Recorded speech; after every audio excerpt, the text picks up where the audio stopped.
Rated T for Teen.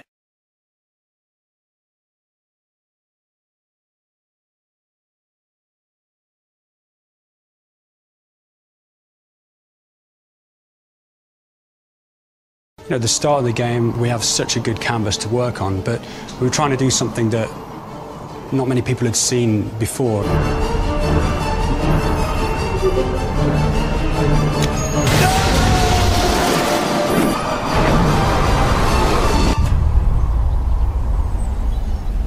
You can get this kind of balance and mix and variety between action and puzzle solving and strategic elements, and instead of it just being a pure mindless action game, it now becomes cerebral.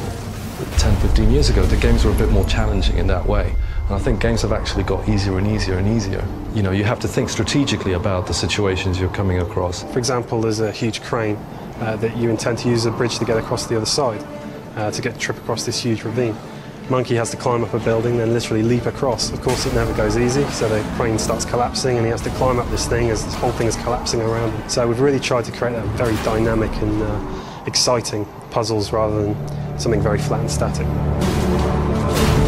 It's amazing to see areas that are so different, and going through kind of like alleyways or going through buildings and little offices, suddenly they feel more like caves. You know, you're expecting animals to be running out from everywhere, and then, you know, obviously throw the robots into play and some large structures of big mega kind of mechs that were once kind of roaming the land, and you know, you've got a really good kind of combination of things to work with.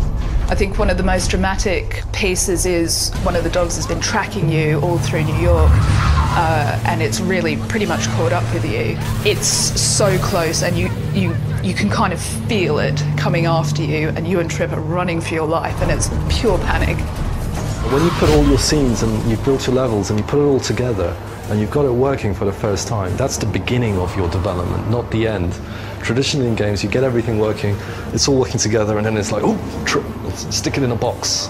And in movies, it's the opposite. You do the first cut, and then you've got this long, arduous journey of refinement, refinement, refinement. Every aspect, cameras, lighting, sounds, the tone of the story, the pitch of the characters, that continues. And we did that several times over on Enslaved. And that's something I've not really experienced in game development before, and it's quite a painful process, but now it's part of our model. That's how you create cohesive experiences.